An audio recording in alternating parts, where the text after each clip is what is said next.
चलिए शुरू करते हैं अपने इस सेशन को और अपनी इस क्लास को। एक बार जल्दी से कंफर्म कर लेते हैं ऑडियो क्लियर है, इसके बाद हम अपने इस सेशन को, इस क्लास को स्टार्ट कर देंगे। चलिए शुरू करते हैं अपने इस सेशन को और अपनी इस क्लास को। ठीक है जी, ऑडियो एकदम क्लियर है, परफेक्ट है, और शुरू करते हैं इस क्लास को। ठीक है, तो क्लास को है ना शुरू करने से पहले केवल 1 मिनट का समय लेना चाहूंगा आप सभी लोगों का, और उस 1 मिनट के समय में जो मैं गाइडेंस दे रहा हूँ उसे जल्दी से ध्यान से सुनिएगा। ठीक, और ये ज़रूरी भी है क्योंकि हर बार है ना कुछ नए स्टूडेंट्स ऐड होते हैं तो उन्हें भी ये बात पता चलना चाहिए। ठीक है, तो 1 मिनट का समय शुरू होता है अब। देखिए, क्लास में जितनी भी मैं थ्योरी करा रहा हूँ आपको, ये मोर देन सफिशिएंट है। इससे ज़्यादा किसी भी किताब से थ्योरी मत पढ़िएगा, ये मोर देन सफिशिएंट है। इसके अलावा एमसीक्यू प्रैक्टिस करिए, यानी कि मल्टीपल चॉइस क्वेश्चंस की प्रैक्टिस। और जब तक मल्टीपल चॉइस क्वेश्चंस की प्रैक्टिस नहीं करेंगे कॉन्फिडेंस बिल्डअप नहीं हो पाएगा। तो इसके लिए जाइए सबसे पहले मेरे यूट्यूब चैनल पे जिसका नाम है कंप्यूटर बाय यतेंद्र सर। वहां पर कम्युनिटी वाले सेक्शन में जितने भी क्वेश्चन हैं उनको ट्राई कीजिए। आपको सेम वही फीलिंग आएगी कि आप एक कंप्यूटर का मॉक टेस्ट दे रहे हैं। अगर आप उन क्वेश्चन के एमसीक्यू उनका एक्सप्लेनेशन चाहते हैं तो आप चले जाओ मेरे यूट्यूब चैनल पर। एक प्लेलिस्ट है MCQ practice for all exam के नाम से, उसमें जितने भी क्लासेस हैं वो इन्हीं क्वेश्चन की एक्सप्लेनेशन क्लासेस हैं, तो उनको आप देख सकते हैं। अगर आपको ये क्वेश्चन है ना पीडीएफ फाइल में चाहिए तो आपको मेरे टेलीग्राम चैनल पर जाना होगा जिसका सेम नाम है कंप्यूटर बाय यतेंद्र सर। उसे ज्वाइन कर लीजिए और वहां पर आपको एमसीक्यूज की पीडीएफ तो मिलेगी मिलेंगी। इसके बाद है ना, इसके साथ साथ आपको चैप्टर और टॉपिक के पीडीएफ भी वहां पर मिल जाएंगे। ठीक है, अगर कोई मेरे इन ऑफिशियल चैनल से नहीं जुड़ पा रहा है तो आप मुझे सीधे टेलीग्राम या व्हाट्सएप किसी पर भी है ना अपने बैच का नाम लिखकर मैसेज कर देना, मेरे ऑफिशियल लिंक आपके पास आ जाएंगे। और ये दोनों ही मेरे एक ही नंबर से चलते हैं, 8448832987। तो 1 मिनट समाप्त हुआ। तो चलिए शुरू करते हैं आज के सेशन को और आज की क्लास को। सबसे पहले नमस्कार सभी को, सभी को नमस्कार। आज की डेट डाल देते हैं, 6 नवंबर 2024, यानी 6 नवंबर 2024 आज की तारीख है। और बाकी 6 नवंबर 2024,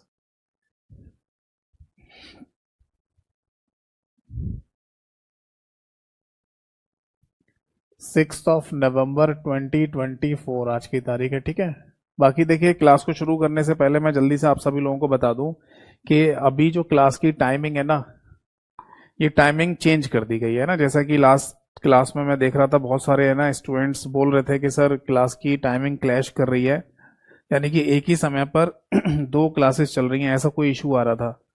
तो फाइनली मैनेजमेंट टीम ने ये डिसाइड किया कि जो मेरी क्लास है वो शाम को 6 से 7 बजे के बीच में, या 6 से 7 के टाइम पर रख दी जाए। ठीक है, तो 6 बजे से 7 बजे की ये टाइमिंग रखी गई है और इसी समय अब डेली क्लास होगी मंडे टू फ्राइडे।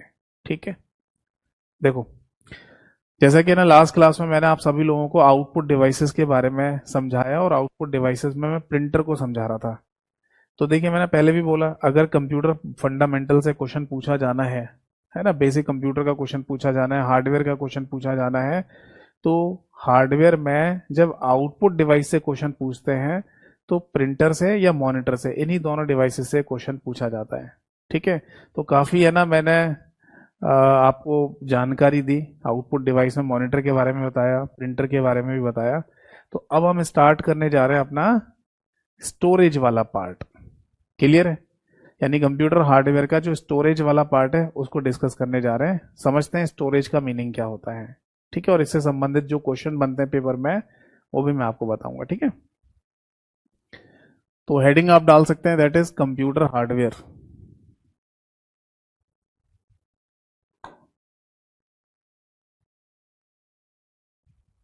ठीक है,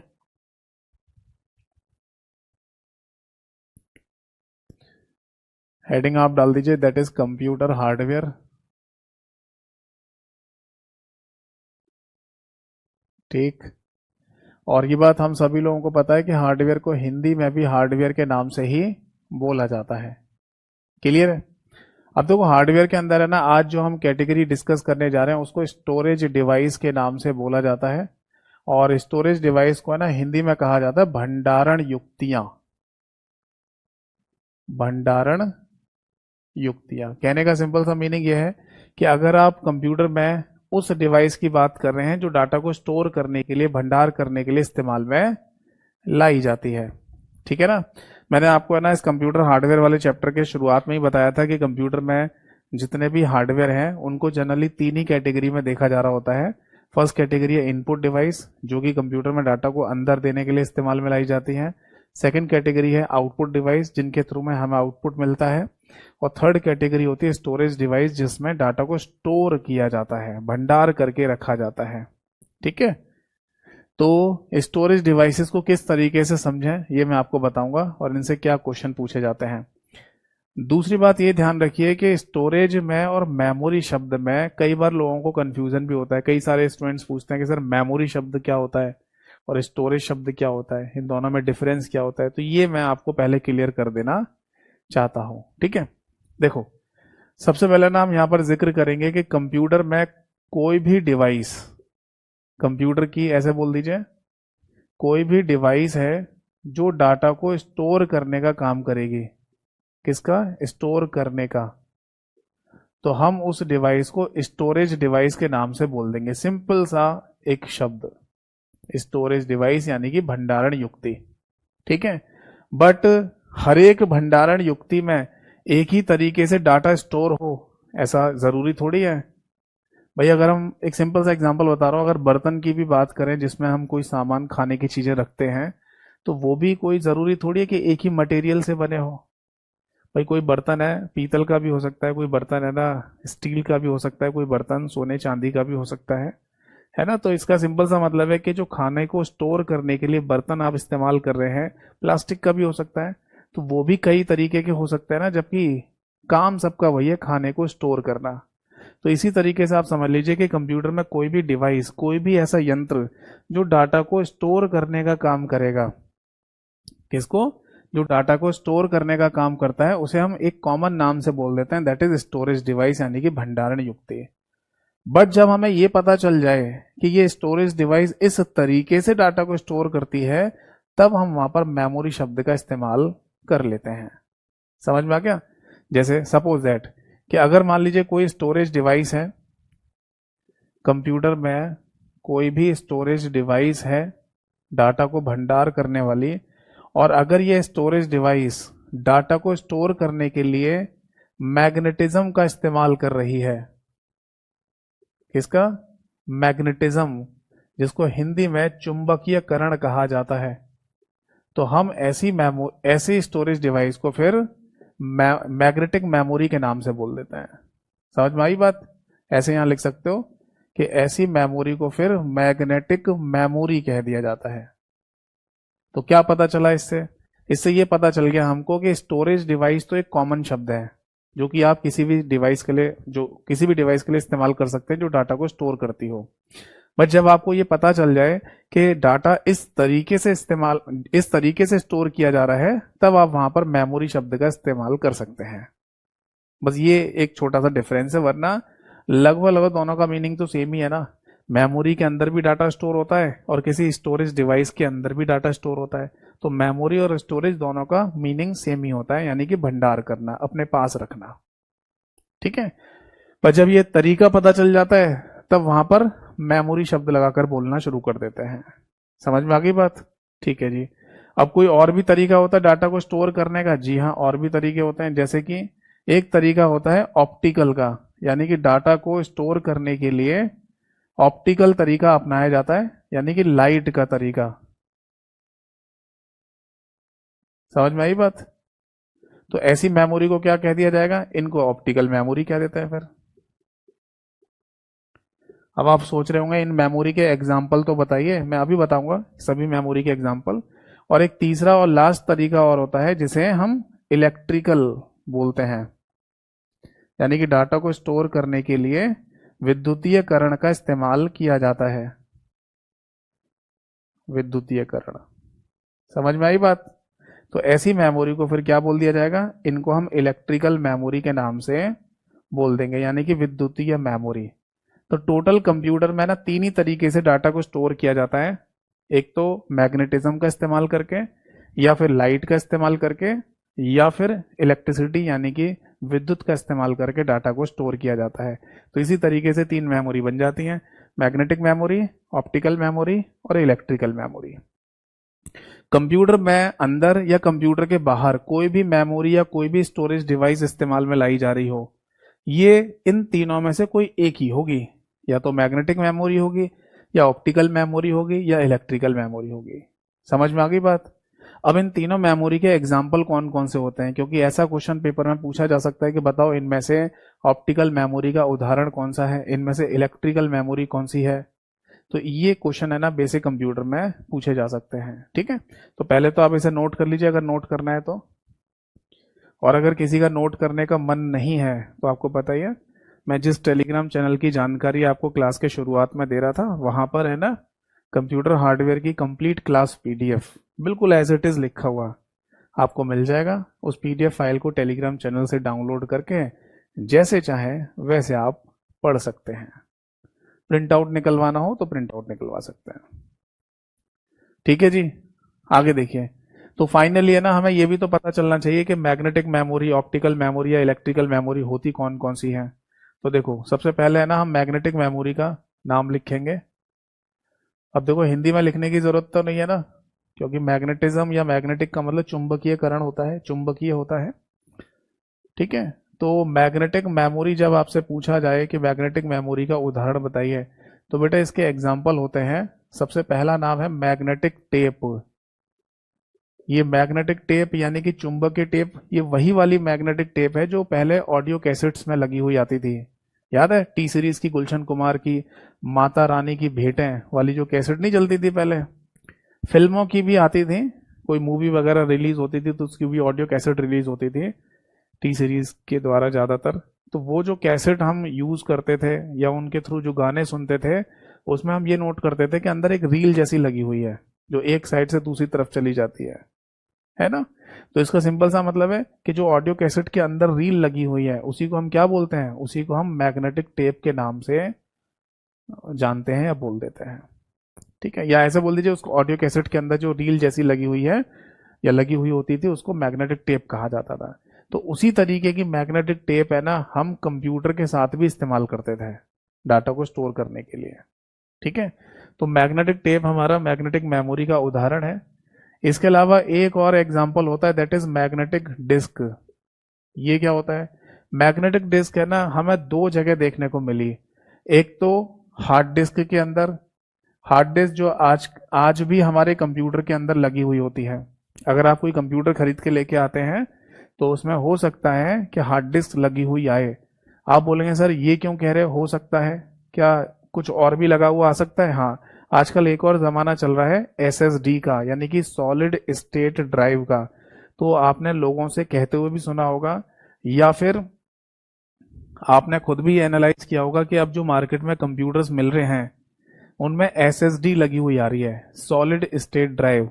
but solid state drive hard disk की जगह क्यों लगा कर दे रहे हैं, और फिर क्यों कहा जाता है कि अगर आप अपने कंप्यूटर में एसएसडी लगवा लें तो आपका कंप्यूटर हार्ड डिस्क के कंपैरेटिवली और फास्ट हो जाएगा, ऐसा क्यों कहा जाता है ना?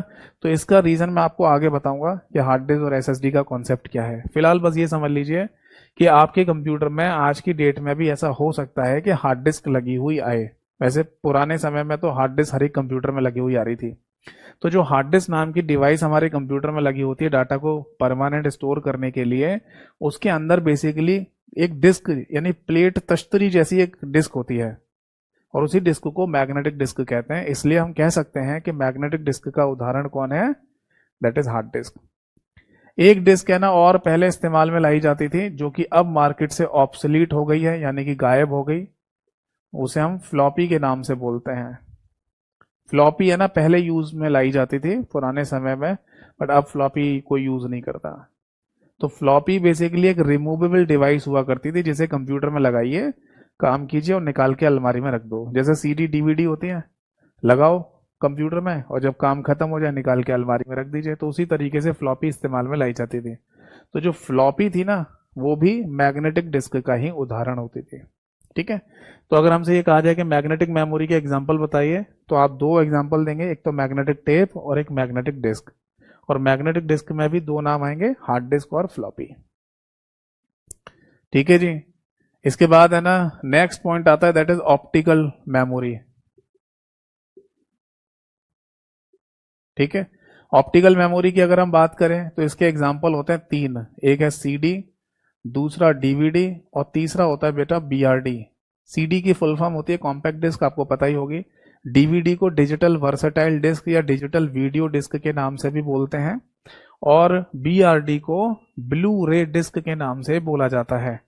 आप इनके फुल फॉर्म की चिंता मत कीजिएगा, क्योंकि अभी तो फिलहाल मैं एग्जाम्पल लिखवा रहा हूं, मैं इन्हें आगे डिटेल में भी समझाऊंगा आपको। ठीक है, तो CD compact disc, DVD digital versatile disc या डिजिटल वीडियो डिस्क भी बोलते हैं उसको, और बीआरडी जिसे ब्लू रे डिस्क के नाम से बोला जाता है। ये हो गई ऑप्टिकल डिस्क। और तीसरा नाम आता है दैट इज इलेक्ट्रिकल डिवाइसेस या इलेक्ट्रिकल मेमोरी कह दीजिए। ठीक है जी, तो हमारे कंप्यूटर में लगी हुई रैम यानी कि रैंडम एक्सेस मेमोरी एक इलेक्ट्रिकल मेमोरी है, क्योंकि इसमें डाटा को स्टोर करने के लिए इलेक्ट्रिसिटी का ही इस्तेमाल किया जाता है। अगर हम बात करते हैं रीड ओनली मेमोरी की, तो ये भी एक इलेक्ट्रिकल मेमोरी है। इसके अलावा एक और नाम लिखिए, दैट इज यूएसबीएफडी।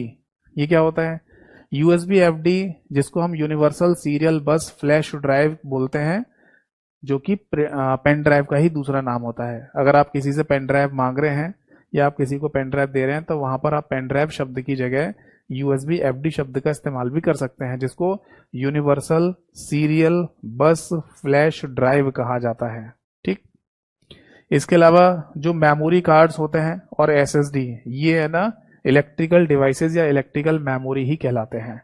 ठीक है, तो सिंपल सा हमें पता चल गया कि हमारे कंप्यूटर में अंदर या कंप्यूटर के बाहर से या तो मैग्नेटिक मेमोरी इस्तेमाल में लाई जा रही होगी डाटा को स्टोर करने के लिए, या ऑप्टिकल मेमोरी या फिर इलेक्ट्रिकल मेमोरी का यूज हम कर रहे होंगे या कर रहे होते हैं। नोट कर लीजिए, कोई डाउट है तो पूछिए।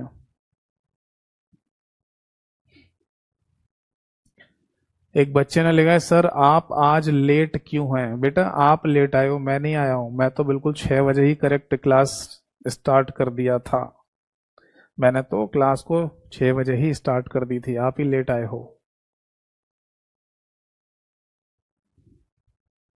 देखिए, आप जब है ना क्लास को ऑन करते हैं, तो ऐसा हो सकता है कि क्लास बिल्कुल शुरू से ही स्टार्ट हुई हो जाए या हो रही हो, है ना। तो ये जरूरी नहीं है कि वो उसी समय ही क्लास है ना स्टार्ट हुई है। क्लास 6 बजे स्टार्ट हुई थी और 6 से 7 बजे तक रहेगी। ठीक है, मैंने करेक्ट 6 बजे स्टार्ट कर दी थी। अब आपके सिस्टम में, आपके फोन में, कंप्यूटर में क्या एरर है ये मेरे को नहीं पता, आप चेक कर लेना। ठीक है बेटा, तो finally magnetic memory, optical memory और इलेक्ट्रिकल मेमोरी के एग्जांपल अगर आपसे पूछे जाएं तो आप आंसर कर सकते हो ना। ठीक है, अब आगे देखो। इसके अलावा है ना कंप्यूटर की मेमोरी को और भी कई तरीके से जज किया जाता है। जज करने का मतलब कि हम कोई शब्द दे देंगे, बोलेंगे बताओ इनमें से इस मेमोरी का उदाहरण कौन सा है, इस तरीके से। तो है ना क्या होगा,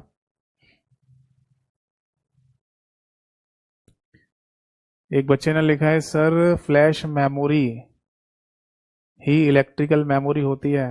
देखिए ये सब चीजें आपको आगे पता चल जाएंगी, है ना, आप चिंता मत कीजिए।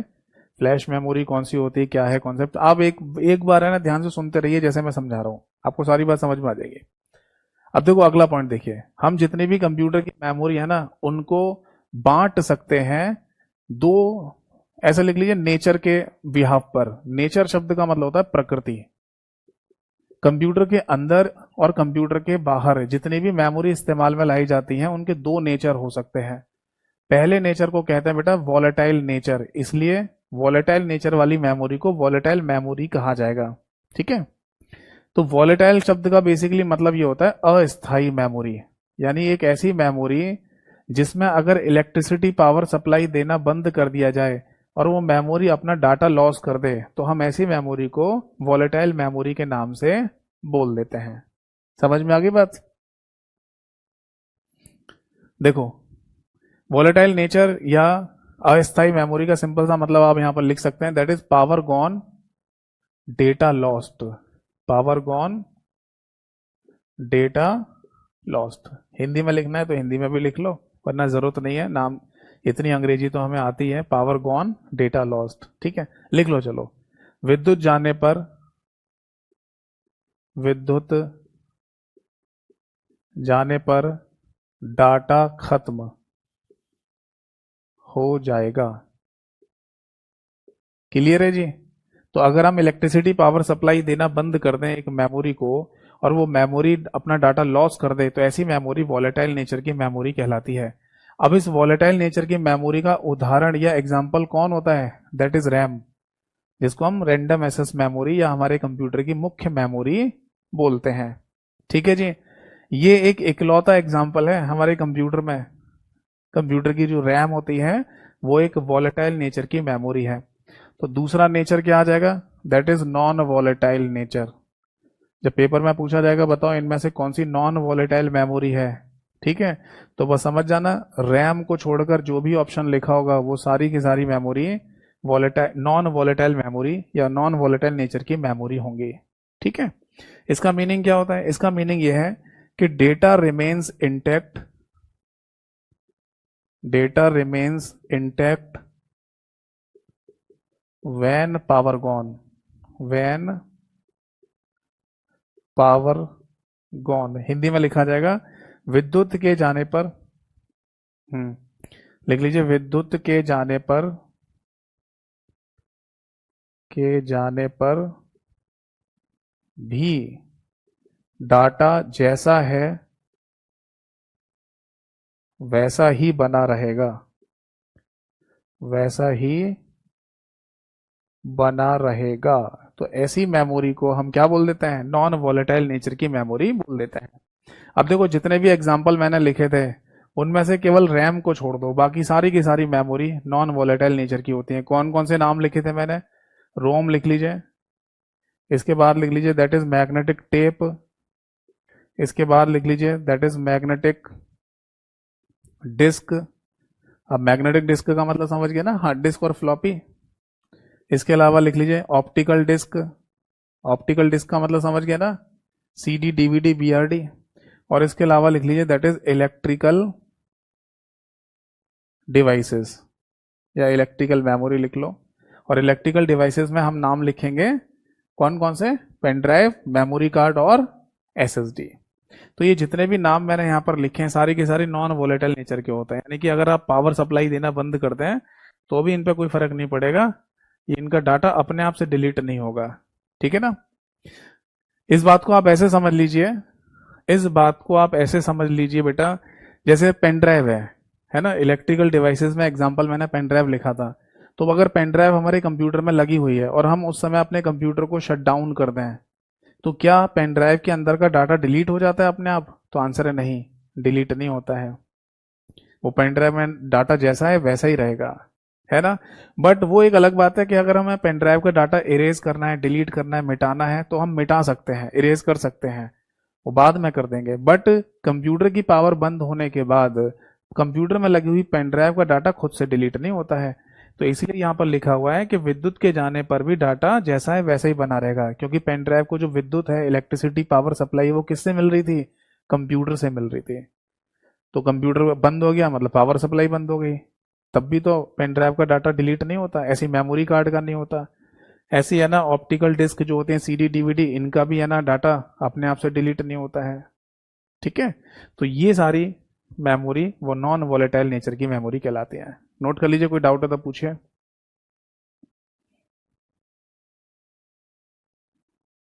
समझ में आ गई बात? एक बच्चे ने लिखा है सर आपकी क्लास की पीडीएफ नहीं मिली। बताया तो था मैंने, सिंपल सा तरीका हर क्लास की शुरुआत में बताता हूँ मैं आपको, एक बार फिर से जल्दी से बता देता हूँ, अगर कोई अभी भी दिक्कत डाउट परेशानी में है तो आपको सीधे टेलीग्राम चैनल पे जाना है, लिखना है वहाँ पर computer by Yatindra sir, search करने पे मिल ही जाएगा। और नहीं सर्च कर पा रहे हो तो कोई बात नहीं, आप मुझे व्हाट्सएप या टेलीग्राम किसी पर भी मैसेज कर देना, मेरा टेलीग्राम लिंक आ जाएगा। नंबर मैंने बताया था अपना 8448832987, कितनी बार बताया है। बस उस टेलीग्राम चैनल पर जैसे ही आप जाएंगे ना, तो नीचे से थोड़ा थोड़ा धीरे धीरे स्क्रॉल करना ऊपर की तरफ, वहीं लिखा हुआ आ जाएगा कंप्यूटर हार्डवेयर। उसी पीडीएफ फाइल को आपको डाउनलोड करके जैसा चाहे वैसे पढ़ लीजिए। वरना तो भाई सीधी सी बात है, देखो लिखना तो आप ही को चाहिए। अगर आप पढ़ाई कर रहे हैं, आपको सरकारी नौकरी चाहिए और आपकी कलम नहीं चलती है, तो बड़ी गंभीर बात है, सोचने वाली बात है ये, कि आप कलम चलाने में दिक्कत करते हैं। जब जो टीचर आपको पढ़ा रहा है उसे कलम चलाने में कोई दिक्कत नहीं है, जिसको सरकारी नौकरी थोड़ी मिलेगी, वो तो केवल आपको पढ़ा देगा बस। आपको तो एक नौकरी मिलने वाली है, आपका जीवन सुधरने वाला है, और आप कलम चलाने से अगर डरते हो तो ये तो बहुत गलत बात है। तो नोट्स तो खुद से बनाने चाहिए। फिर भी है ना, हम आप लोगों की मेहनत के लिए हर काम करते हैं, आपको पता ही है। तो क्लास पीडीएफ बना बना के दे रहे हैं, और क्या दे सकते हैं इससे ज्यादा। एमसीक्यूज की पीडीएफ दे रहे हैं आपको, पूरा तरीका सही से बता रहे हैं, फिर भी आप नहीं समझ पा रहे, तो फिर क्या करा जा सकता है। ठीक है, तो ये समझ में आ गया। वॉलेटाइल और नॉन वॉलेटाइल नेचर के ऊपर भी एग्जाम में क्वेश्चन पूछा जाता है। अब अगला पॉइंट देखिए, जब हम बात करते हैं स्टोरेज डिवाइसेस की और मेमोरी की, तो यहां पर है ना एक और नाम हमें देखने को मिलता है, दैट इज प्राइमरी और सेकेंडरी। कई बार बहुत सिंपल से ही क्वेश्चन पूछ लिया जाएगा कि प्राइमरी मेमोरी और सेकेंडरी मेमोरी का उदाहरण कौन सा है, तो ये भी आप नोट कर लीजिए। देखो, प्राइमरी शब्द को हिंदी में कहते हैं प्राथमिक, यानी प्राथमिकता। तो अगर हम बात करें मेमोरी में प्राथमिकता की, तो इसका क्या मीनिंग है। देखो, इस बात को आप ऐसे समझ लीजिए कि अगर मैं किसी उत्तर भारतीय परिवार की बात करूं, यानी कि नॉर्थ इंडियन फैमिली की बात करूं, तो वहां पर जब खाने की बात चल रही होती है, तो किन नामों को सबसे पहले लिया जाता है। तो दो नाम सबसे पहले आते हैं। सबसे पहला नाम आता है रोटी और दूसरा सब्जी। भाई अगर आप में से कोई साउथ इंडियन फैमिली से हो या किसी नॉर्थ ईस्ट परिवार से हो, तो वहां पर कुछ और भी हो सकता है खाने के नाम पर, है ना। बट मैं एक नॉर्थ इंडियन फैमिली का ही एग्जांपल दे रहा हूँ, क्योंकि मैं खुद एक नॉर्थ इंडियन हूँ, तो मैं वही एग्जांपल ले रहा हूँ। क्योंकि हमारे घर में जब भी खाने की बात होती है, तो रोटी और सब्जी का ही नाम सबसे पहले आता है। जबकि खाने की चीजों में तो है ना सलाद भी होता है, सैलेड। खाने की चीजों में वो पापड़ भी होता है, खाने की चीजों में पिकल यानी अचार भी होता है, खाने की चीजों में तो कर्ड यानी दही रायता वगैरह भी होता है, और खाने की चीजों में तो मिठाई भी होती है। तो क्या कभी होता है कि जब आपके घर में कोई गेस्ट आया हो, या आप ही अपनी बात करें, खाने के नाम पर है ना आपने प्लेट भर भर के मिठाइयाँ रख दी और बोला कि चलो जी खाना खा लो, या प्लेटों में ना आपने अचार रख दिया ढेर सारा और कहा कि चलो जी खाना खा लो, जबकि खाने की चीज तो वो भी है। बट ऐसा नहीं है, क्योंकि ये जितने भी नाम मैंने लिए हैं बाद में, ये सब सेकेंडरी होते हैं। यानी कि खाने के साथ इनकी आवश्यकता आपको है तो खाइए, नहीं मन है तो मत खाओ। जैसे किसी को अचार खाना बिल्कुल भी पसंद नहीं है, तो वो खाने के साथ अचार को मत खाए, नहीं खाना तो। अब जरूरत पड़ेगी तो खा लेना भाई। किसी को मिठाई खानी पसंद नहीं है, तो सीधी सी बात है मिठाई मत खाओ, और अगर जरूरत है तो खा लो। बट एक खाना ऐसा है जिसकी सबको जरूरत है, और वो है रोटी सब्जी, है ना। तो इसी तरीके से समझ लो कि खाने में जब प्राथमिकता की बात होती है, तो रोटी और सब्जी का नाम आएगा। उसी तरीके से प्राथमिक मेमोरी की जब बात करेंगे, तो दो नाम आते हैं यहां पर, दैट इज रैम और दूसरा रोम। यानी हमारे कंप्यूटर की रैंडम एक्सेस मेमोरी और रीड ओनली मेमोरी, ये दोनों ही प्राइमरी मेमोरी हैं। इसका मीनिंग क्या है वो मैं समझा देता हूं। प्राथमिक मेमोरी कहने का मतलब यह है कि जब आप अपने कंप्यूटर को ऑन करते हैं ना, यानी स्टार्ट करते हैं, उस समय पर इन दोनों मेमोरी का होना जरूरी है। इन दोनों में से अगर कोई भी एक मेमोरी नहीं हुई, तो भी आपका कंप्यूटर स्टार्ट नहीं हो पाएगा। या तो रैम को हटा दो या रोम को हटा दो, दोनों ही कंडीशन में आप कंप्यूटर को कभी स्टार्ट नहीं कर पाएंगे। अगर दोनों ही नहीं है तो फिर तो होएगा ही नहीं। बट इनमें से कोई एक मेमोरी भी अगर कंप्यूटर में नहीं है, तो भी आपका कंप्यूटर कभी भी स्टार्ट नहीं हो पाएगा। तो इसलिए कंप्यूटर को स्टार्ट करते समय प्राथमिकता इन दोनों ही मेमोरी को मिलेगी। समझ में आ गई बात। अब ये क्या करती हैं, क्या इनकी जरूरत है, वो सब हम आगे डिस्कस कर लेंगे, चिंता मत करिए। ठीक है, फिलहाल बस ये जानिए कि कंप्यूटर में प्राइमरी मेमोरी कौन कौन सी होती है। ठीक, इसके अलावा मेमोरी का जो दूसरा कैटेगराइजेशन है वो है सेकेंडरी मेमोरी के नाम से। अब सेकेंडरी का मतलब क्या हो गया, यानी कि द्वितीयक मेमोरी। यानी कि इनकी आवश्यकता जब आपको पड़े तब आप इन्हें यूज करिए, और नहीं पड़ रही है तो मत करिए। ये ध्यान रखना कि सेकेंडरी मेमोरी को एक और नाम से बोला जाता है, दैट इज ऑक्सिलियरी। ये भी बोल देते हैं, कई बार क्वेश्चन में लिखा हुआ मिलेगा कि इनमें से ऑक्सिलरी मेमोरी का उदाहरण कौन सा है। तो आप ये मत समझ जाना कि तीसरे टाइप की कोई मेमोरी होती है। इसका सिंपल सा मीनिंग है, सेकेंडरी मेमोरी को ही ऑक्सिलरी मेमोरी के नाम से बोला जाता है। और ये जो ऑक्सिलरी शब्द है ना, इसमें शुरुआत के जो तीन लेटर हैं AUX, यही आपने ना कार के म्यूजिक सिस्टम में या फिर किसी भी जो म्यूजिक सिस्टम रखा होता है हमारे घर में वहां पर भी देखा होगा। देखा है? कार के म्यूजिक सिस्टम में या घर पे कोई म्यूजिक सिस्टम है वहां पर लिखा हुआ आता है कई बार। या अगर म्यूजिक सिस्टम का आपके पास रिमोट कंट्रोल है तो उस पर भी AUX ऑक्स लिखा हुआ आता है। वो ऑक्स का पूरा शब्द यही होता है, ऑक्सिलरी। इसका मतलब सेकेंडरी। यानी आप उस म्यूजिक सिस्टम में बाहर से, है ना, बाहर से कोई डाटा दे रहे हैं जिसको उसे प्ले करके देना है, इसकी जरूरत बाद में पड़ रही है। ठीक है? तो ऑक्सिलरी का मतलब सेकेंडरी होता है। और सिंपल सा यहाँ पर हमें मतलब एग्जांपल लिख सकते हैं। ठीक है ना? सिंपल सी बात है कि प्राइमरी मेमोरी में अगर केवल 2 नाम आ रहे हैं तो बाकी के जितने बचे हुए नाम है वो सब सेकेंडरी कहलाएंगे। ठीक है? तो कौन कौन से नाम आ जाएंगे यहाँ पर? सबसे पहले लिख लीजिए मैग्नेटिक टेप, ये सेकेंडरी स्टोरेज है।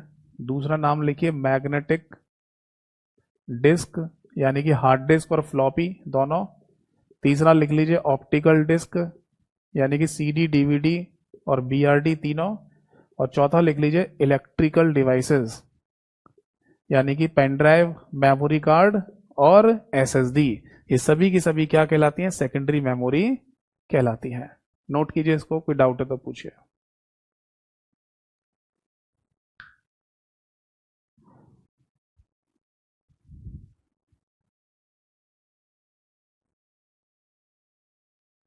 इज दैट क्लियर और नॉट? एक बच्चे ने अपना गुस्सा जाहिर करते हुए लिखा है कि सर क्लास का टाइम क्या होता है? कभी क्लास होती है, कभी नहीं होती है। नहीं देखो बेटा, मेरे को इसके बारे में कुछ, आप नोट कीजिए जिसको नोट करना है। ठीक है? बाकी देखो मेरे को इसके बारे में कोई जानकारी नहीं है। एक मैनेजमेंट टीम है करियरवेल की, वो डिसाइड करती है। आप अपना गुस्सा टीचर के ऊपर मत फोड़िए। ठीक है? मेरे को तो बस टाइम पता चलता है कि सर इस टाइम पर आपकी क्लास है, मैं उस टाइम पर क्लास लेने आ जाता हूँ। इसके अलावा मेरे को कोई जानकारी नहीं है।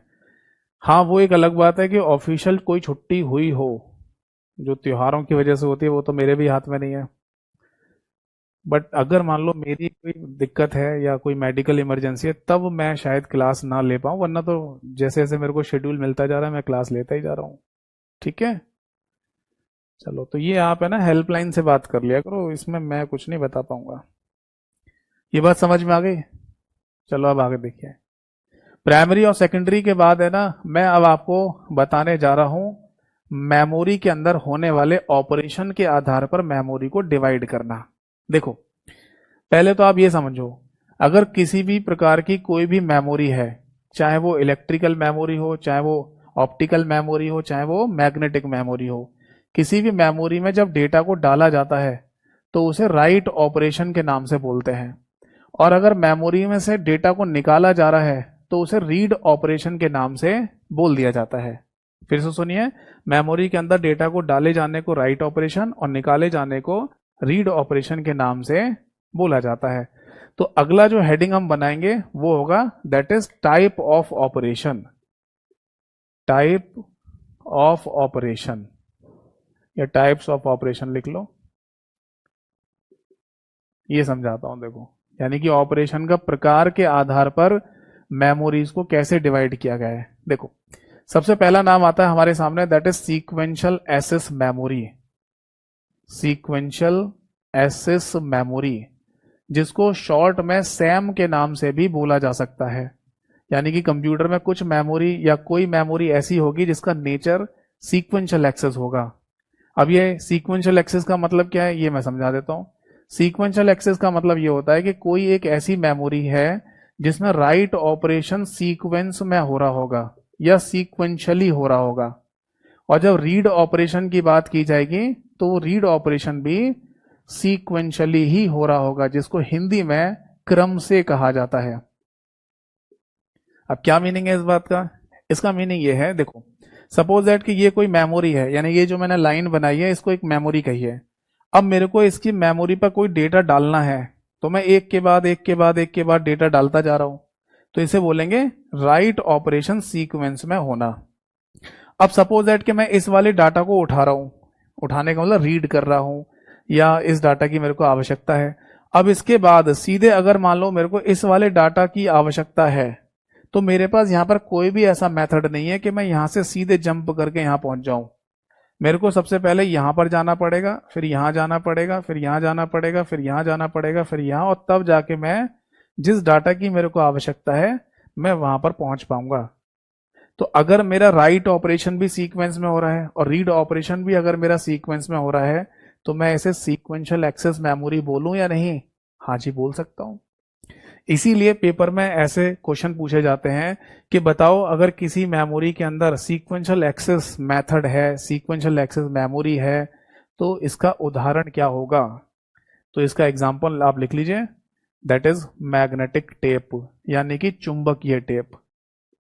समझ में आई बात या नहीं? जो पहले ऑडियो कैसेट्स, टी सीरीज की जो ऑडियो कैसेट्स है ना आती थी, उनके साथ मतलब उनके अंदर जो रील लगी होती थी वो मैग्नेटिक टेप ही होती थी। तो वो मैग्नेटिक टेप कुछ इस तरीके से काम करती थी, मतलब उस मैग्नेटिक टेप के ऊपर जब डाटा को राइट किया जाता था वो भी सीक्वेंस में होता था, और जब उस मैग्नेटिक टेप से डाटा को रीड करने की बात आती थी तो वो भी सीक्वेंस में। समझाऊं कैसे?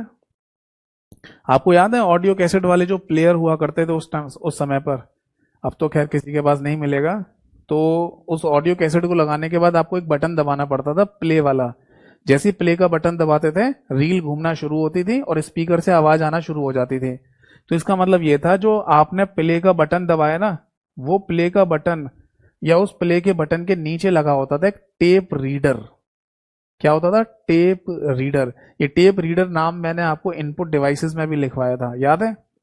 तो जब हम प्ले का बटन दबाते थे तो उस प्ले के बटन के नीचे लगा होता था एक टेप रीडर, और वही टेप रीडर मैग्नेटिक टेप से डाटा को रीड करने का काम करता था।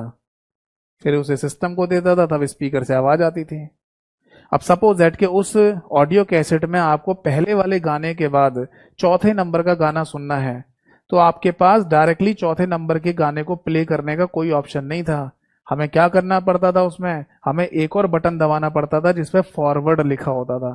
फिर फॉरवर्ड के बटन को दबाते थे, मैग्नेटिक टेप जल्दी जल्दी निकलती थी, फिर हम उस फॉरवर्ड के बटन को छोड़ देते थे, प्ले का बटन दबाते थे, फिर चौथा वाला गाना शुरू होता था। यानी अब अगर सपोज दैट के चौथे नंबर का गाना इस लोकेशन पर है, तो मुझे फॉरवर्ड वाले बटन को दबाने से, अगर मैं फॉरवर्ड वाले बटन को दबा के रखूंगा, तो बीच की जो मैग्नेटिक टेप है उसको जल्दी जल्दी निकालना पड़ेगा मेरे को।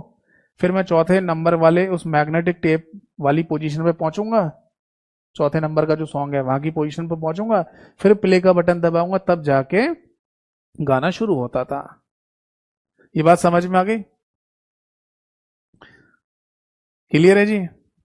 तो हमने ना वहां पर ये चीज देखी थी मैग्नेटिक टेप के केस में, कि उस मैग्नेटिक टेप पर जब डाटा को राइट किया जाता था तो भी वो सीक्वेंस में होता था, और जब रीड करने की बात आती थी तो भी सीक्वेंस में ही रीड कर सकते थे। कोई डायरेक्टली जंप करके जो हमारी जो लोकेशन है, नेक्स्ट लोकेशन है, वहां तक पहुंचने का कोई भी साधन नहीं था। उसमें भी हमें जल्दी जल्दी मैग्नेटिक टेप को निकालना पड़ता था फॉरवर्ड वाले बटन से। तो बेसिकली एक ही इकलौता एग्जाम्पल है, ध्यान रखना, कि मैग्नेटिक टेप या चुंबकीय टेप ही सीक्वेंशियल एक्सेस मेमोरी का उदाहरण है। कई बार ऐसे पूछ लेता है कि मैग्नेटिक टेप किसका एग्जाम्पल है, ये आंसर में होगा, या फिर अगर कभी क्वेश्चन में ये लिखा होगा तो आंसर में ये पूछ लेता है। ठीक है, इसके बाद देखिए, इसके बाद है ना मेमोरी में ऑपरेशन के टाइप की अगर हम बात करें तो अगला नाम आता है direct access memory. Direct access memory, जिसको शॉर्ट में डैम भी कहा जा सकता है। और डैम का सिंपल सा मीनिंग है कि इसमें राइट ऑपरेशन कैसे होगा? दैट इज सीक्वेंस में, यानी कि राइट ऑपरेशन यहां पर भी सीक्वेंशियली होगा, क्रम से। बट जब रीड करने की बात होगी तो वो डायरेक्ट किया जा सकता है, यानी डायरेक्ट हम उस लोकेशन पर पहुंच सकते हैं जंप करके जहां पर हमारा नेक्स्ट डेटा पड़ा हुआ है। इस बात को आप ऐसे समझ लीजिए कि अगर ये हमारी मेमोरी है, तो इस पर अगर मेरे को डेटा राइट करना है, डेटा डालना है इसके ऊपर, तो सीक्वेंस में डाल दिया मैंने।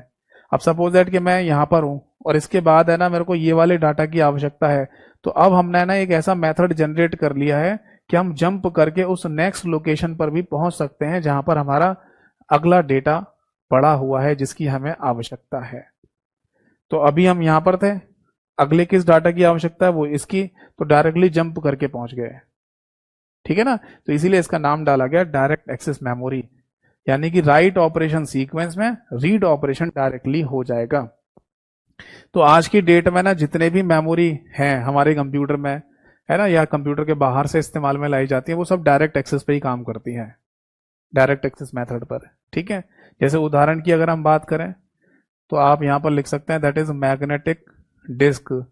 मैग्नेटिक डिस्क का मतलब फ्लॉपी और हार्ड डिस्क दोनों। इसके अलावा लिख लीजिए ऑप्टिकल डिस्क। ऑप्टिकल डिस्क का मतलब सीडी, डीवीडी, बीआरडी तीनों। और तीसरा लिख लीजिए इलेक्ट्रिकल डिवाइसेस। इलेक्ट्रिकल डिवाइसेस मतलब पेन ड्राइव, मेमोरी कार्ड और एसएसडी तीनों। तो ये तीनों जो कैटेगरी मैंने यहां पर लिखी है ये सब डायरेक्ट एक्सेस मेमोरी कहलाती है। बताइए बात समझ में आ रही है नहीं? तो क्वेश्चन कैसे बन सकते हैं, ऐसे ही बन जाएगा, बताओ इनमें से कौन सी डायरेक्ट एक्सेस मेमोरी है। तो बस देख लेना जो ऑप्शन में लिखा वही सही आंसर है। इसके बाद टाइप ऑफ ऑपरेशन की अगर हम बात करें तो एक और तरीका होता है जिसे हम रैंडम एक्सेस मेमोरी कहते हैं। रैंडम एक्सेस मेमोरी, क्या मीनिंग है इस बात का? इस बात का मतलब यह है बेटा कि इसमें जो राइट ऑपरेशन है वो भी कैसे होगा, रैंडमली। रैंडम का मतलब समझते हैं? रैंडम का मतलब होता है बिना किसी क्रम से। और जब रीड ऑपरेशन की हम बात करेंगे तो वो भी कैसा होगा, रैंडमली होगा। हिंदी में लिखना चाहें तो हिंदी में लिख लो बिना किसी क्रम से। बिना किसी क्रम से। जब आप कोई क्रम ही फॉलो नहीं कर रहे हैं तो हम वहां पर क्या कहेंगे, रैंडम शब्द का इस्तेमाल कर लेंगे, है ना। जैसे इसका एक छोटा सा एग्जांपल बताता हूं आपको। सपोज दैट क्या ना, किसी क्लासरूम की बात चल रही है, ठीक। अब उस क्लासरूम में बोला गया बच्चों को बैठने के लिए। तो किसी भी क्लासरूम में ना बच्चों का नाम थोड़ी लिखा होता है सीट के ऊपर कि तुम यहां बैठोगे, तुम यहां बैठोगे, मैं इसके पीछे बैठूंगा, तू उसके पीछे बैठ जाए, ऐसा कुछ होता है?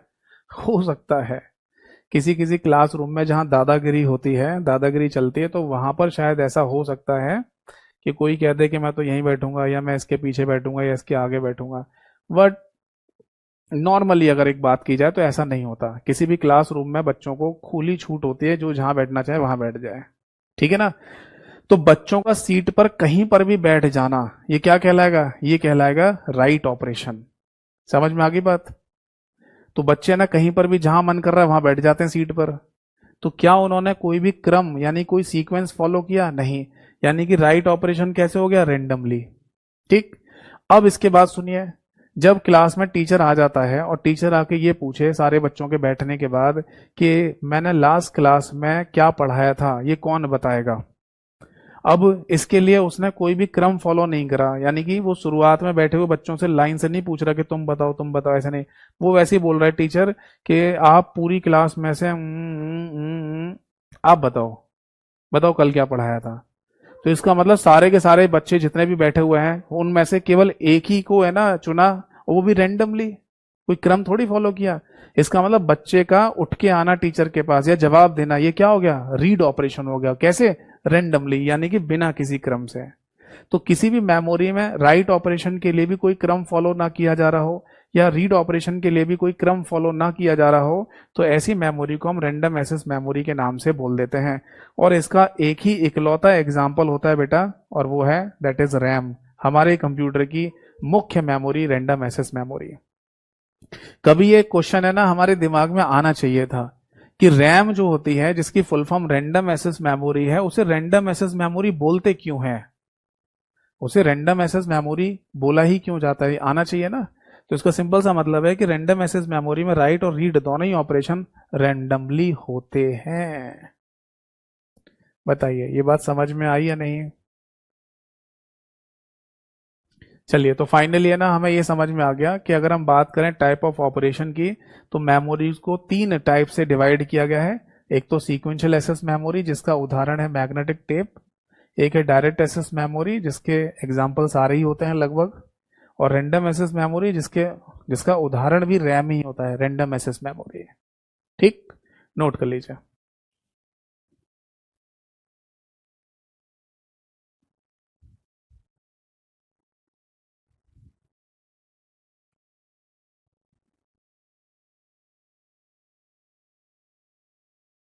क्लियर है जी? तो देखिए मैंने आपको मेमोरी के बारे में जितना भी समझाया, इन सभी को एक प्रॉपर डायग्राम के थ्रू भी समझा जा सकता है, और वो डायग्राम है ना मैं बना के दिखाता हूं, आप मेरे साथ साथ नोट कर लीजिए।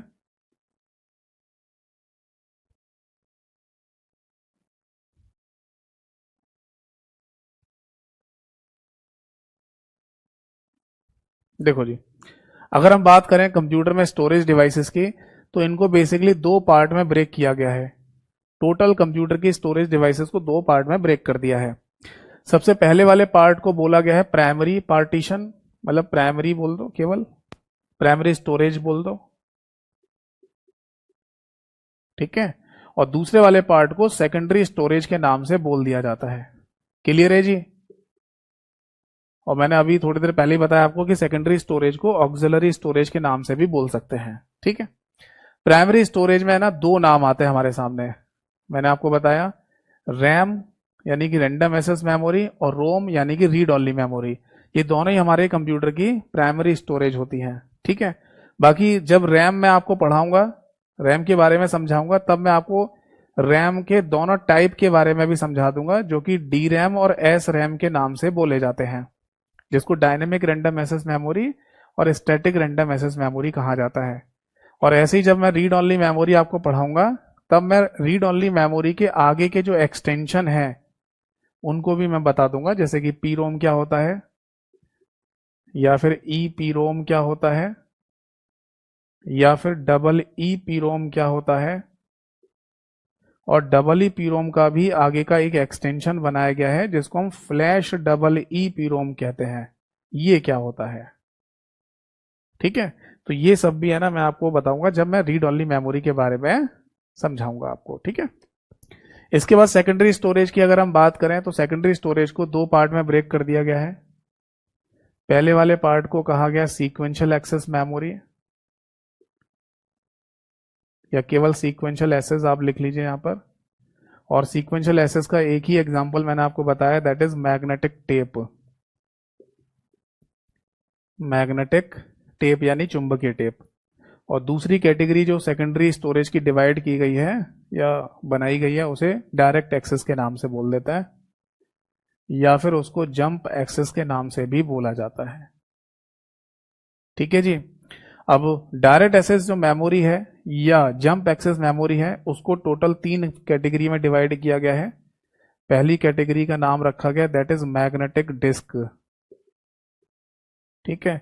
और मैग्नेटिक डिस्क के हमारे सामने दो एग्जाम्पल होते हैं, एक हार्ड डिस्क और दूसरा फ्लॉपी डिस्क, ठीक है।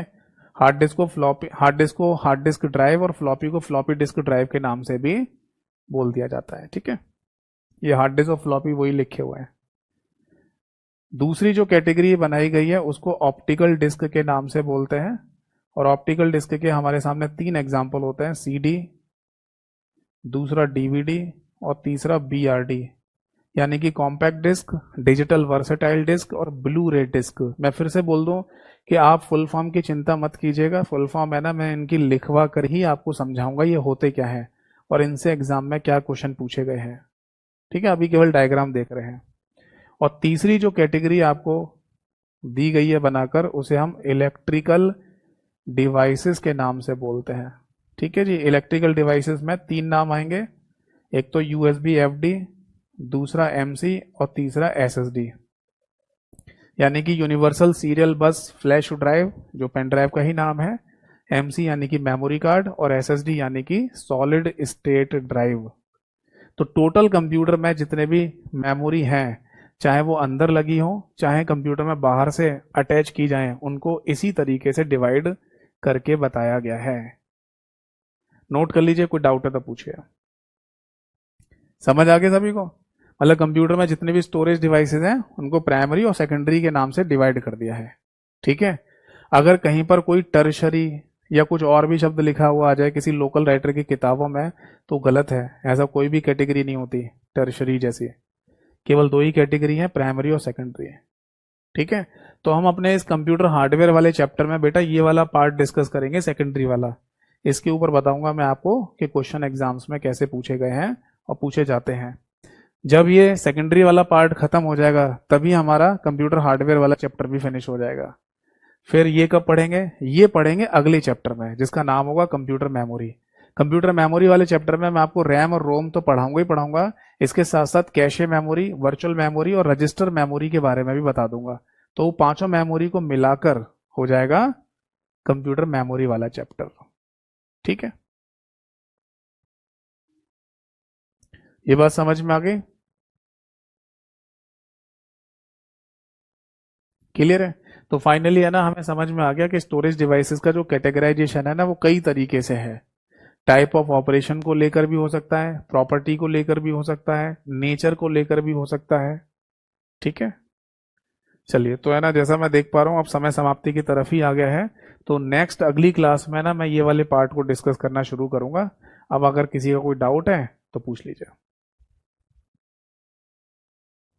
इस डायग्राम को बना लीजिए, और इसमें भी अगर कोई डाउट है तो भी पूछ सकते हैं, और इससे हटके कोई डाउट हो तो भी पूछ लीजिए।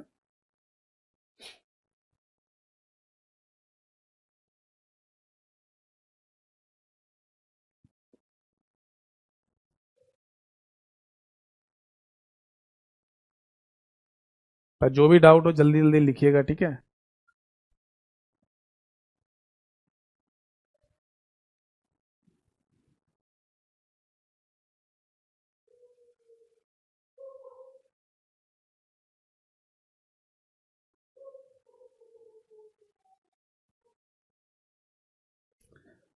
एक बच्चे ने लिखा है, सर अनइंटरप्टेबल क्या होता है?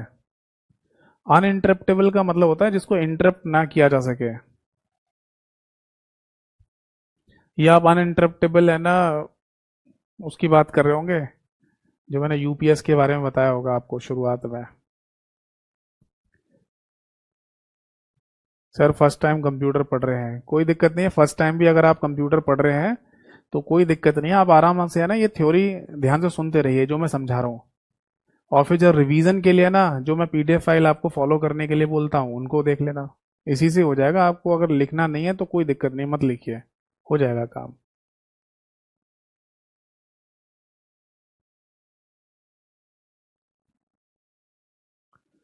एक बच्चे ने लिखा, सर आप एमसीक्यू प्रैक्टिस क्लास में कब करवाएंगे? एमसीक्यू प्रैक्टिस अगर मैं यहीं पे भी कर पाऊंगा ना तो बेटा क्लास की संख्या बहुत ज्यादा हो जाएगी। क्योंकि एक तो ये सब्जेक्ट नया है आपके लिए, पहले से तो पढ़ा नहीं है आपने।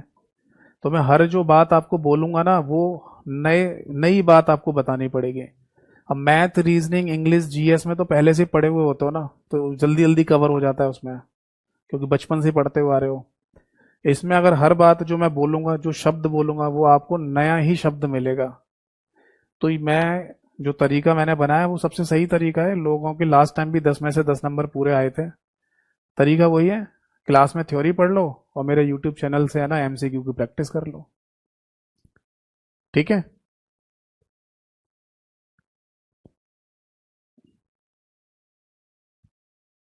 सर मुझे कम समझ में आता है बट क्लास देखकर 100% समझ में आता है। चलिए अच्छी बात है, देखो धीरे धीरे है ना आपको समझ में आने लग जाएगा। क्योंकि कोई नई चीज होती है ना तो उसको समझने में भी टाइम लगता है। क्योंकि यहाँ पर है ना कोई भी ऐसा मेथड नहीं है वो शाका लाका बूम बूम वाला, कि चुटकी बजाई और सब कुछ दिमाग में बैठ गया। है ना, आज जो बाकी के सब्जेक्ट्स होते हैं ना वो आपको इजीली इसलिए समझ में आ जाते हैं क्योंकि आप बचपन से पढ़ते आ रहे हो उनको। ठीक है ना। आप धीरे धीरे पढ़ते रहिए, समझ में आ जाएगा, और नहीं आएगा मैं हूं ना समझाने के लिए। विष्णु जी ने लिखा है, सर आप एकदम कूल रहते हैं, क्या राज है इसका? मतलब ऐसे ही है, नेचर ही है बाई नेचर, मतलब ज्यादा मतलब हाइपर वाला नहीं है मेरा, कूल रहने वाला ही है। एक बच्चे ने लिखा है, सर आप बहुत अच्छा पढ़ा रहे हैं, सर मेरे पापा भी साथ में देख रहे हैं। थैंक यू सो मच ये लिखने के लिए। और कोई डाउट है किसी का?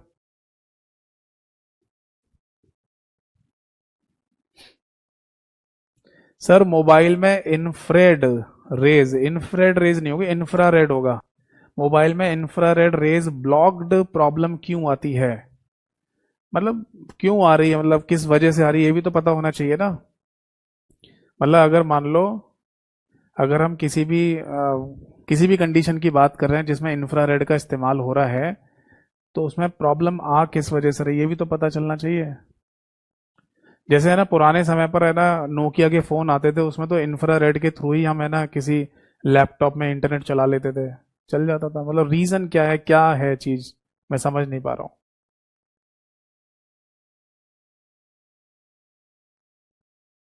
और कोई डाउट है?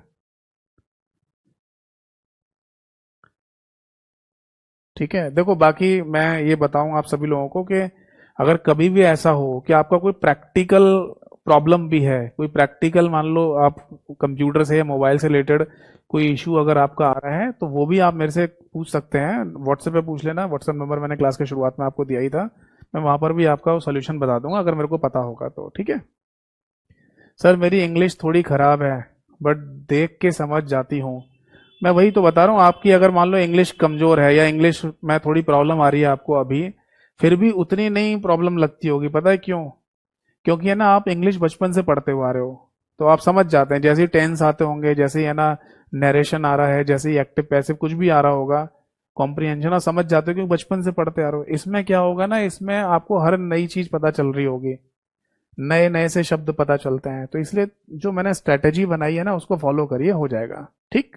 तो चलिए आज है ना इस सेशन को ही समाप्त करते हैं, अगली क्लास में मिलेंगे और इसके आगे के पार्ट को डिस्कस करूंगा, इन सभी की फुल फॉर्म लिखवाते हुए, इन सभी को डिटेल में समझाते हुए आगे के पार्ट को डिस्कस करेंगे। तब तक के लिए नमस्कार सभी को, जय हिंद, वंदे मातरम।